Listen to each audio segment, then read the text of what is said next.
નમસ્કાર, વાયનેટ ન્યૂઝ ચેનલમાં આપનું સ્વાગત છે। હવે જોઈએ આજના સમાચાર। ઉમરેઠ નગરપાલિકા સંચાલિત મહાદેવ મંદિર ખાતે વિકસિત ભારત સંકલ્પ યાત્રા આવી પહોંચતા ભવ્ય સ્વાગત કરવામાં આવ્યું। પાલિકા સંચાલિત મહાદેવ મંદિર ખાતે વિકસિત ભારત સંકલ્પ યાત્રા આવી પહોંચતા ભવ્ય સ્વાગત।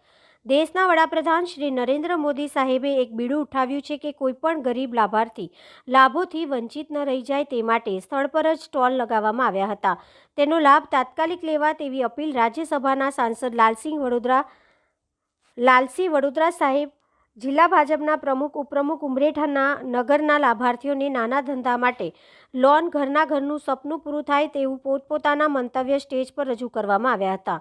જેમાં કાર્યક્રમમાં રાજ્યસભાના પૂર્વ સાંસદ લાલસિંહ વડોદરિયા, જિલ્લા ભાજપ પ્રમુખ રાજેશભાઈ, નગરપાલિકા પ્રમુખ ઉપપ્રમુખ તેમજ ખૂબ જ મોટી સંખ્યામાં ગ્રામજનો ઉપસ્થિત રહ્યા હતા। સરકારશ્રીની કલ્યાણકારી યોજનાઓ જન સુધી પહોંચાડવાની ઉદ્દેશ સાથે વિકસિત ભારત યાત્રા રથ મોદીની ગેરંટીવાળી ગાડીનો કાર્યક્રમ ઉમરેઠ નગરપાલિકા સંચાલક દ્વારા રાખવામાં આવ્યો હતો।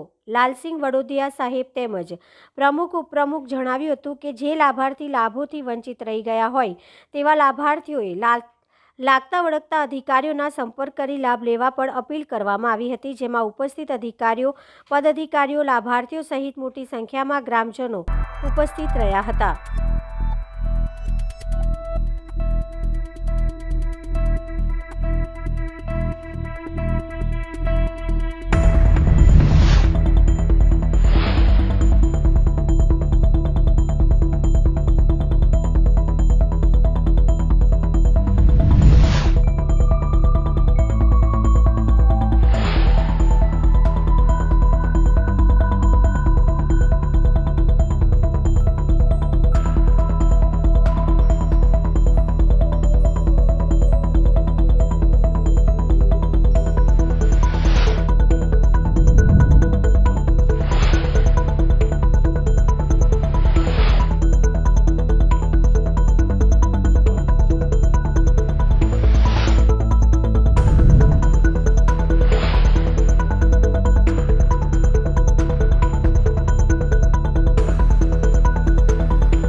Subscribe now and press the bell icon.